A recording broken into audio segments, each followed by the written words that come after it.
The Kenyan government has made the first step in the journey towards seeking the deferment of trial against President Uhuru Kenyatta and his Deputy William Ruto in compliance with the resolution of the 15th Extraordinary Summit of the African Union held 2 weeks ago in Addis Ababa, Ethiopia. Kenya's permanent representative to the United Nations Ambassador Macharia Kamau submitted to the UN Security Council a letter dated 21st of October 2013 requesting the 15-member UN Security Council to shelve for at least 12 months the trial against the president and his deputy. The letter cites Kenya's fragile security situation and the threat of terror attacks as the key reasons why the UN Security Council should direct the International Criminal Court to put aside the Kenyatta-Ruto trials. Kamau, in the letter that has been backed by the African Union Commission, says the recent Westgate terror attack is proof of the threats to peace and security in Kenya and her neighbors that the president and his deputy should be allowed to deal with without the distraction.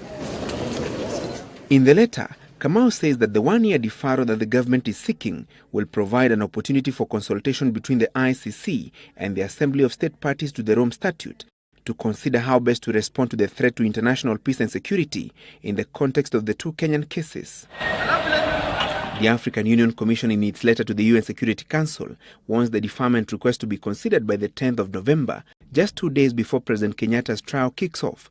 Alternatively, the African heads of state in the letter submitted to the Council's president by the African Union Commission chairperson Dr. Nkosazana Dlamini Zuma wants the ICC to postpone President Kenyatta's trial and suspend the proceedings against his deputy until such a time that the UN Security Council considers the deferment request. The 15-member UN Security Council is expected to meet next week to deliberate on Kenya's and, by extension, African Union's request. Africa has 3 members in the Council: Rwanda, Togo and Morocco. Each of the 15 members in the Council has a single vote, but the majority's decision can be overturned by the 5 countries with veto power: USA, Britain, France, Russia and China. Foreign Affairs Cabinet Secretary Amina Mohamed has been on a diplomatic charm offensive, lobbying representatives of the 5 countries with veto power to back Kenya's request for the deferment of the Kenyatta-Ruto trial. The International Criminal Court is now in session. And at The Hague, 19 days before the Kenyatta trial kicks off, the trial chamber presided by Judge Kuniko Ozaki has allowed Prosecutor Fatou Bensouda to add 2 more witnesses to testify against the president. The trial chamber allowed the prosecutor to add prosecution witness P548 to replace witness P426, who recanted his evidence. According to the prosecution, witness P548 is a Mungiki insider.